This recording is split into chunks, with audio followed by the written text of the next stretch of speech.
I'm Jay Pitts, a real estate broker, agent, leader, and investor. For the last decade, I've navigated the craziest of real estate markets this country has ever seen, selling over 2,000 homes, moving in and out of markets, always ahead of the curve. And now I'm bringing that perspective to you. This is your resource, and Real Talk About Real Estate starts right now.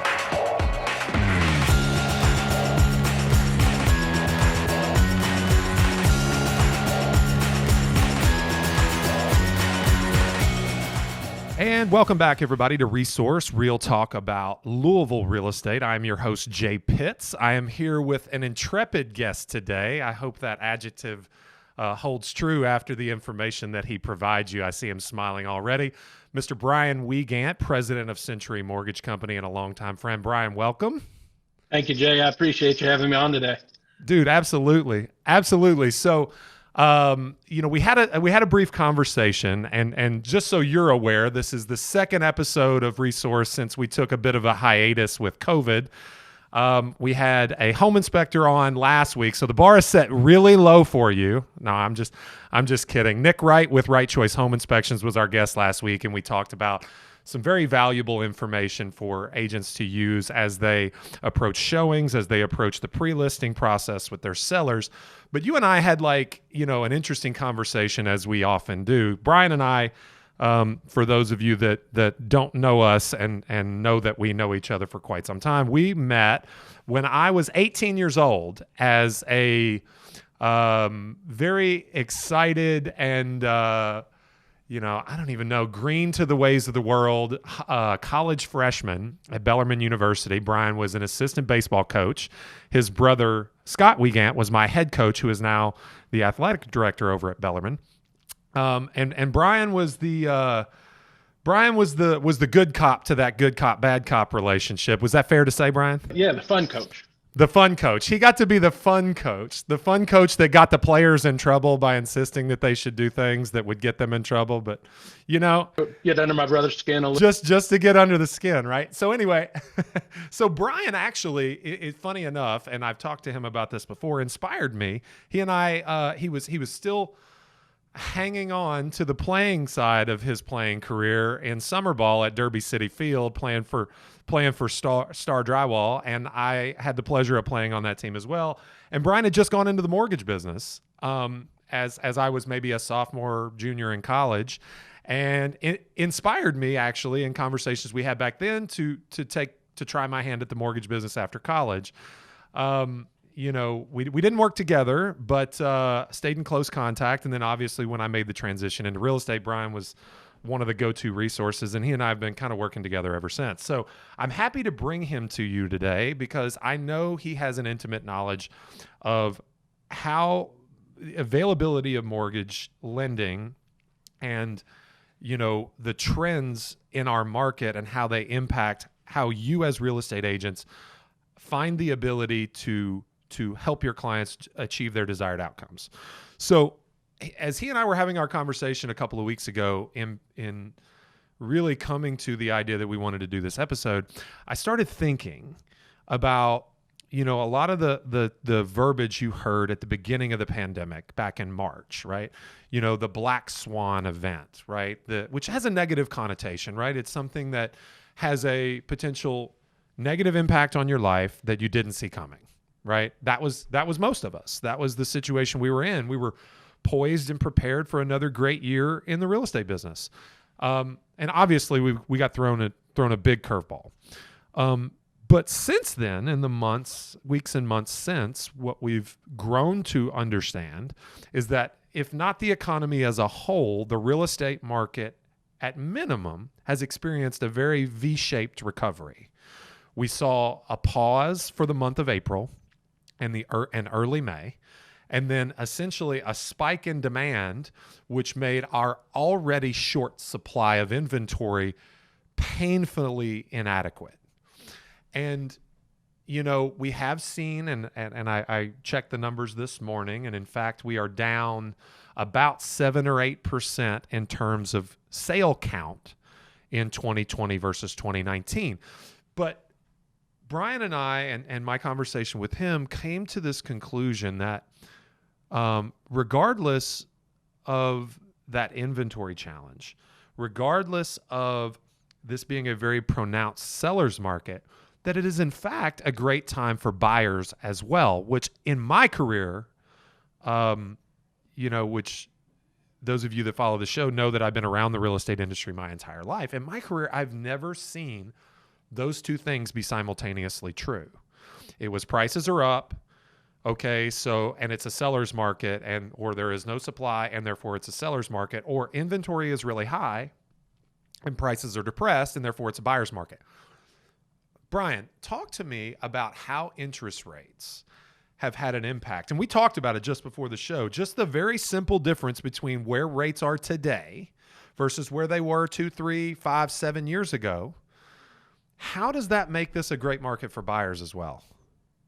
Well, I mean, the first thing I want everybody to understand is what a stud baseball player Jay was. I mean, anybody listening to this, I mean, my dad absolutely thought Jay Pitts was the next Jose Canseco. Oh, great. Jose Canseco? You're a little swelled up now. It's okay. Oh, my God. So just anybody, we've got to make sure that people understand, the depths of our relationship. So. Well, just so you're aware, before we went live today, he started off by criticizing the gray hair in my beard. And of course, in Jay fashion, said, "Oh, it's distinguished." It is distinguished. It is. Well, I mean, it's nothing if Bryan and I don't have a deep discussion at every closing we've ever done together of each other's attire. Bryan's in the 3-piece suit looking like he stepped off of Wall Street, and I roll in a pair of boots and jeans and a polo shirt. But not anymore. It's COVID time. There's nobody here. You can't see anybody. No. So what you're telling us is that you may or may not be wearing pants. I'm sorry, folks, for that visual, but I've got flip-flops on. It's all right. It's all right. Nobody needs to know that. All right. Okay, so let's get back to interest rates. Talk to me about interest rates, please. Okay, so after we talked a little bit, a couple of weeks ago, and then even some this morning, I looked last year, date of today. 30-year interest rate was 4.25%. This time last year. This time last year, so 12 months removed. So what I tried to do is put a calculation together of what you led to about simple interest over the course of the time of the mortgage, and then also the buying power that it has created for buyers right now.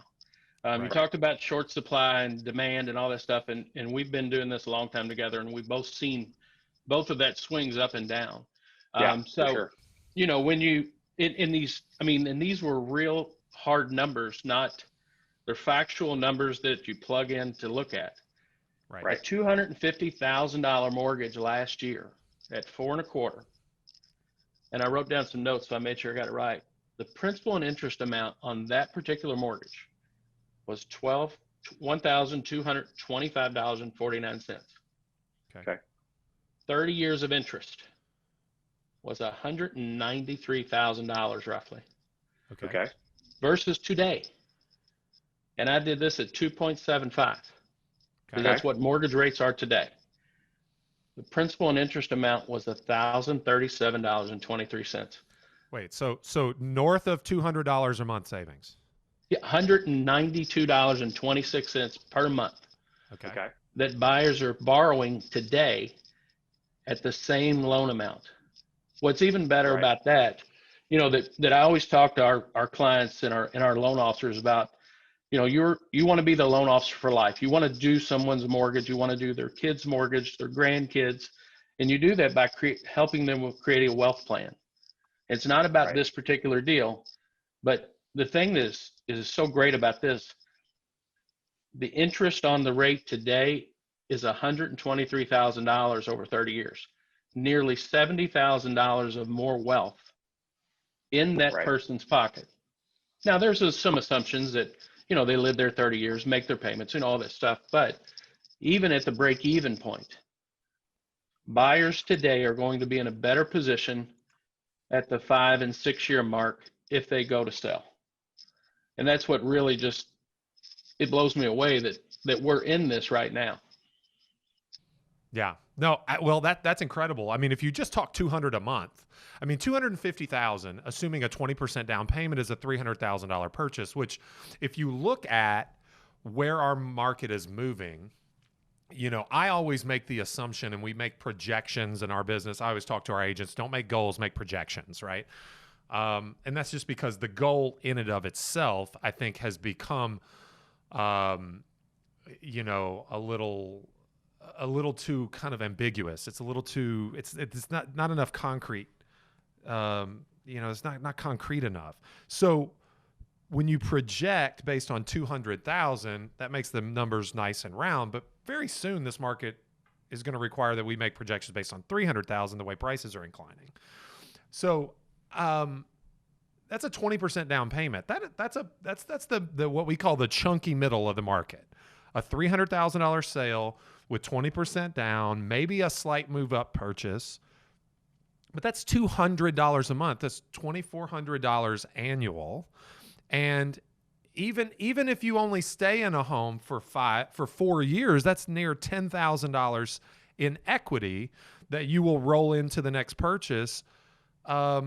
I mean, you're on your way to, you know, that 20% down payment for the next move up purchase just by the interest savings alone. And I think that's really impactful and kind of really represents the core of what we're talking about. Now, at the same time, there's a whole lot more sales in the market of 500,000 than there used to be. And when you take, you know, 500,000 borrowed, now you double those numbers. Okay, we were talking, you know, this in essence, Bryan, is what, a third? You're saving a third of the interest you would have paid if you buy in September of 2020 versus September of 2019. Now, obviously, you gotta consider price increases and that kind of thing. That's really impactful. But I want to come back to your wealth plan idea. Because I'm not sure that enough of your colleagues in the mortgage industry, and I know for a fact that very few of my colleagues in residential real estate sales and marketing think this way. But, you know, a lot of people, a lot of financial planners would say that no more than 20% of your net worth should be home equity, right? That's 1/5. I think that's a goal. And again, I think that the American public generally falls kind of probably woefully short. It's probably more like 50 or 60% of net worth because of consumer spending and, you know, where we're at nowadays. So I think that makes it all the more reason that you have to maximize home equity. I mean, what do you think about that? The same thing. And you know, we're talking a $250,000, $300,000 purchase is more than likely the second purchase. You know, it's not typically your first time home buyer. You know, that's what we see a lot is that price point of, you know, 100 to 160 is that first timer. It still has the same effect for that person. And like you said, that leads to the next part of it and the next wealth plan. And, you know, even if it's, I agree with you 100% that probably 50 to 60% of the people all their eggs are in that basket.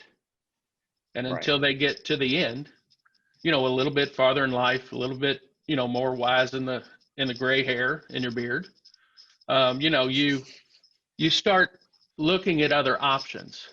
So for somebody that is new to the market or somebody that is looking to move up, I just don't know that I've seen a better time in 20 years because of those factors on, you know, I always talk to our guys about monthly savings, you know, you know, because right now everybody's calling to refinance, right? We have continually held at about 71% purchase here. And that is some by choice, some by, you know, we want to make sure we take care of people that we've taken care of before, right? Right. So, you know, it's not so much, we talk people out of refinancing all the time. Or I feel we do, because it's not good for them. So we want to make sure that we're doing something beneficial for them. Now, is it a great time to refi? Sometimes, for the right situation, but it's not the overall, everybody thinks all anybody's doing is refinancing and staying in their house.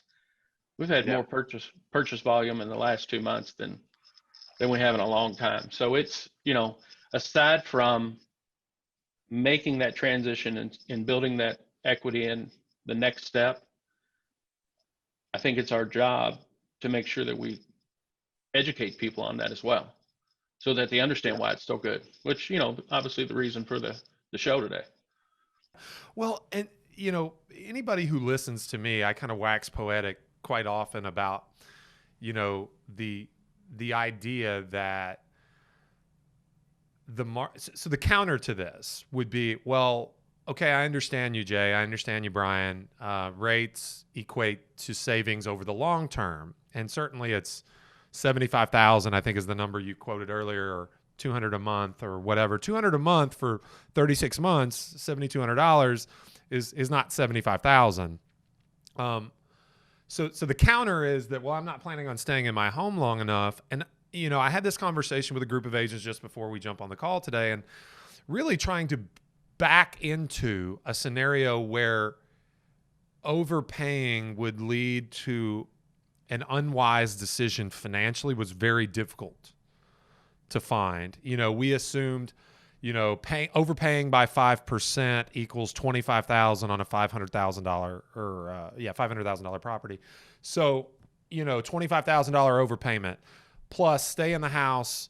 We only get 2%. I mean, there's been maybe 2 years in the last 100 where we've seen depreciation. That would have been 2008, 2009. So presuming that doesn't happen, and you see, instead of the average 4% appreciation per year, you see 2% over the next few years. Still, if you overpay by 5 and you get 2 for the next 3 years, you're out of the hole.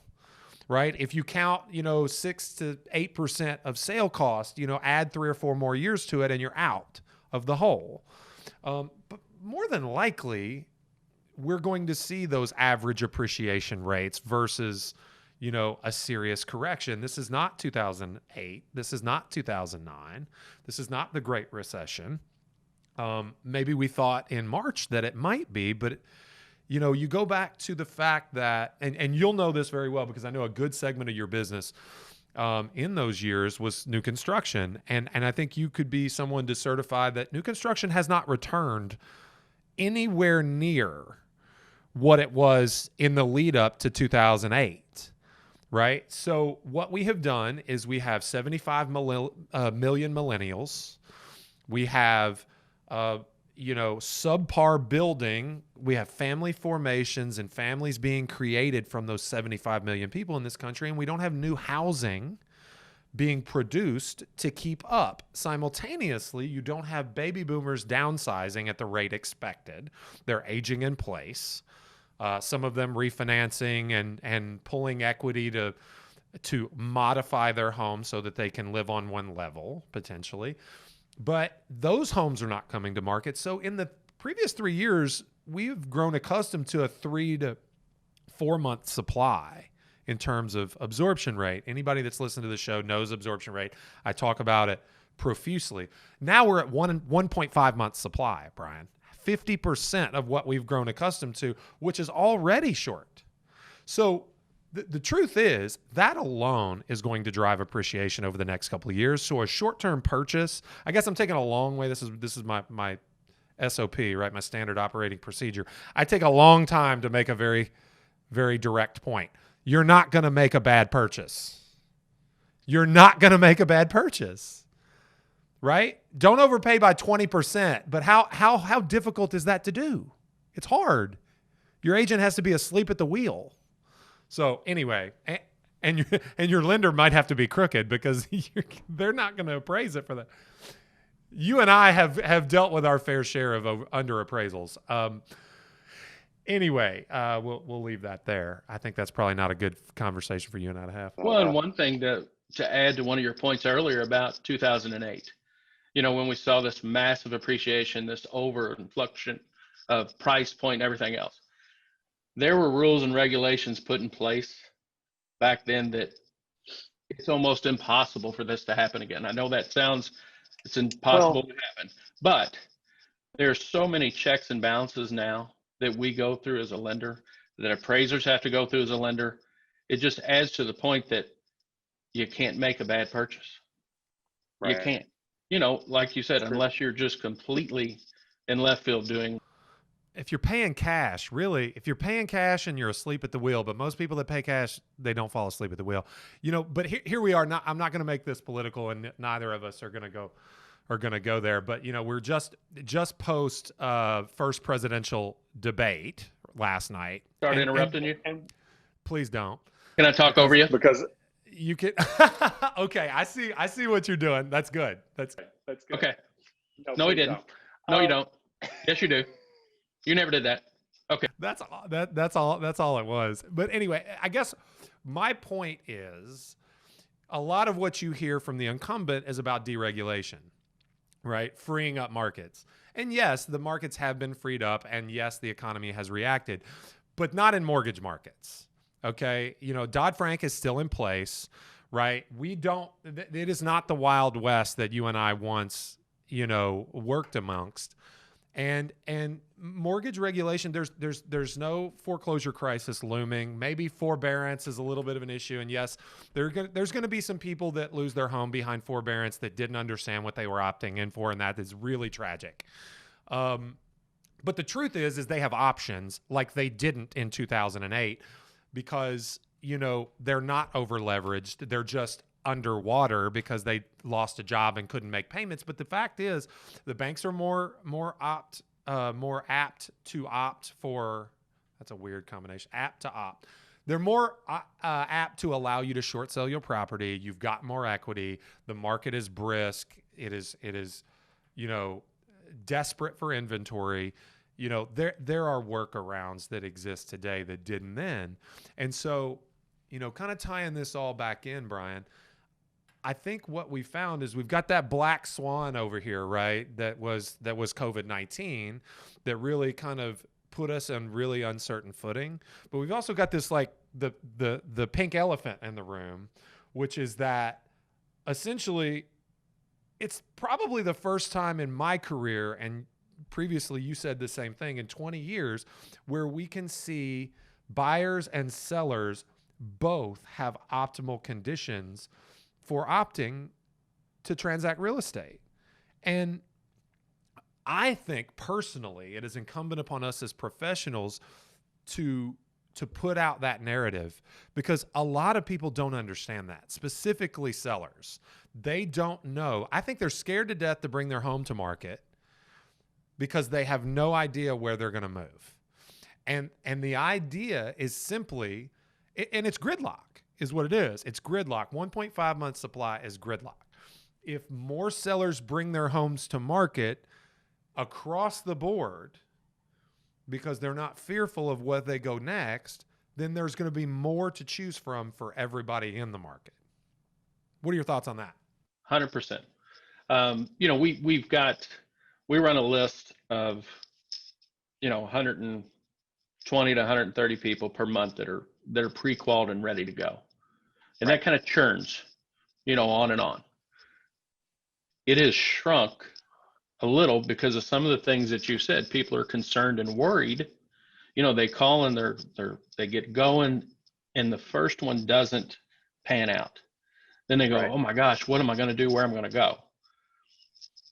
Then they kind of get cold feet, and they need to understand that, it's just a good time to buy and a good time to sell. So have your agent do some homework, be ready to go, and make a good offer.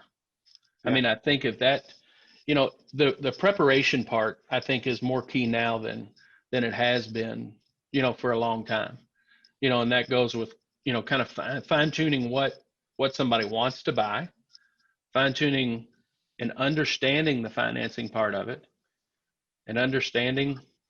I mean, it's it sounds like the song and dance. We've been saying that for 20 years too. Get them ready. It's a good time to buy. Make sure they're go. It's a good time to buy. Make sure they're ready to go before you go out and waste time driving around being a taxi driver. That kind of thing. Now it's just there's not as many homes right now going on, but it's still the same narrative. It's a good time to buy. You just got to be prepared to do it.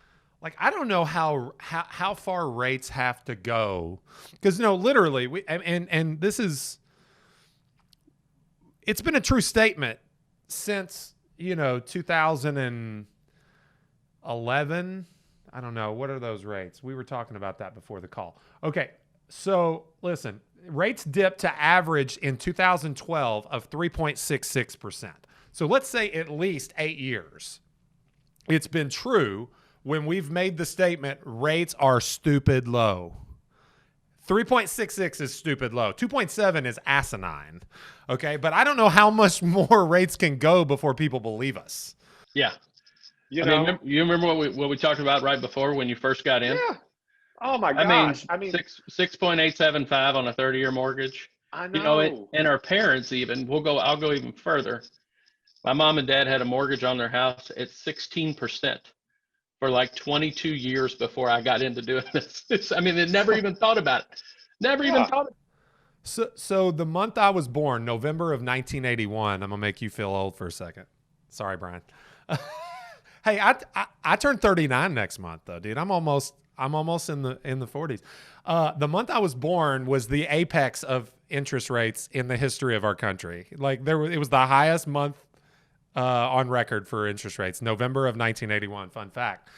But in 2000, average interest rate annual 8.05%. It's 20 years ago. 8.05. Like pretty incredible. So like, for those of you that have been in the business for a period of time, I mean, you may remember those days. And we sold houses. We made mortgage loans. People did. It wasn't the end of the world. Now it's like, I'm afraid rates are going to go to 4% and go back to 4 and people are going to think we're on the precipice of a recession. I just don't get it. But that's neither here nor there. Okay. So, let's real quick before we adjourn, Brian, give us the state of the mortgage industry in terms of processing, because we're hearing a lot that extended turn times. I don't want to get too heavy into it, but what are you guys? I know you're the best of the best in the market. So tell us where Century's at. Yeah, we're at about 24 hours turn time after submission, which is pretty incredible with the volume that's going on right now. So what we are trying to do more than ever right now, you've got to get your buyers and borrowers to get their information in. As soon as it comes in, we are underwriting files with income and credit kind of underwriting right now, waiting on appraisals and titles because those are third-party people. Sometimes they're busy too. Not saying that that's anything terrible, but as volume goes up, obviously everybody's work volume goes up. Sure. So we're averaging about 26 days from submission to close. Submission is typically day 5 after we receive the contract. Home inspections, in and out of that sometimes may skew that number sometime through negotiating. But we've been really fortunate with the staff and operations people that we have that we've been able to. We're probably going to have to take them for pizza and beer and a whole lot of food at some point when we ever get to have a breath. Doing like Jeff Ruby's takeout at 7 p.m. on a maybe, yeah. Go drive down, put it in the back of the car, and bring it back to them or something. Yeah. But it's been, there's some talk. Oh, they're taking, the biggest hurdle that we've had has been the verification of employment part. Because because of some of the COVID concerns and the people being furloughed, we're doing an employment at the beginning, the middle, 48 hours per hour. Yeah. So, and that's really been the biggest change for us, has just been that part of it. Because, people are working from home. It's hard to get verifications. Your HR staff's working at home. You got to wait on an email. There's not a phone sometimes, and that's been the biggest challenge. That has been kind of interesting. I've had that experience recently with a couple of service providers that we use, not necessarily industry specific, but like, a website company we work with. They have no phone-based support staff. Like, you submit an email and you may not get an answer for 5 or 6 days. That's interesting. So if you're listening to this, it still sounds like you can write 30 to 45 day purchase contracts. Okay. According to what Brian's telling you. Okay. Just make sure you communicate with your lender. If you're having those issues with turn times, it sounds like Century is a place that you should you maybe should look into. But sounds like, not a whole lot of difference than from what we're used to in the 30 to 45. Probably add, make it a 45 to 60 on any government loan, 40, FHA, VA, minimum 45 days. Consider that. But yeah, so set the proper expectations with your client. That's really always the answer when it comes to working with service providers and what they, listen to them. I think probably Bryan would agree. Let's comment on this, Bryan, and then we'll close up shop. But I would imagine the race to refi is kind of toned down just a little bit. We probably had that a little earlier this year. Rates have kind of hovered, bounced a quarter, down a quarter, but the race to refi this year is probably concluding right about now.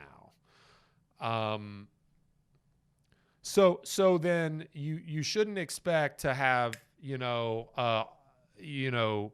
big rate drop and then all of a sudden turn times go from 26 to 42 days, right? Like, because you got 1,000, refi apps overnight, like we did back, first week of April, around that time frame. Okay. So anything else that you need? I mean, this is an all agent audience. Anything else we need to know about from the mortgage side of things? I mean, expectations are the biggest thing. I think that's a key point for agents, for our people, just kind of laying out the groundwork. Always better to, under promise and over deliver. If I say that once around this office, I say it every 5 steps I take. I always say, put yourself in the position to be the hero, right? Not the zero, the hero. You gotta, when you overpromise and underdeliver, you're the zero. I also say, don't take responsibility for things that aren't your fault, or don't say sorry for things that aren't your fault either. That's another good one. But we'll have to save that for another conversation. Bryan, I really appreciate you joining us today. Obviously, folks, Bryan is a resource for you within this marketplace. Tons of experience, leads a great company at Century, somebody I've personally and our team has personally worked with for quite some time. So as always, when we bring service providers on, we try to make sure they're the best, make sure they have a wealth of information to provide to you. Bryan, we really appreciate you making the time. Folks, once again, we are in week 2 of the post-COVID reboot of Resource Real Talk about Louisville real estate. As always, find us on iTunes or wherever you podcast. Please subscribe. Please leave those 5-star reviews. I am not too shameless to ask for a 5-star review. If you're going to leave a 2-star, don't leave one at all. Just call me and tell me I'm not that good at this. I would appreciate that. Also, for those of you that are not members of our private agent Facebook group, where we share episodes, snippets, content, backstories, the links that we use to prepare for the show, all that stuff. There's some live content. There's some agent-to-agent kind of interaction there, which is really good. Don't forget about that. You can find us Resource Real Talk about Louisville real estate. You can search that on Facebook. You can send me a message and I'll get you an invite. But I think that's all we got for the week. Bryan, thanks again. We'll see you soon, man. All right. Thanks for having me, Jay. Have a good day. All right. Peace out. All right, folks. See you next week.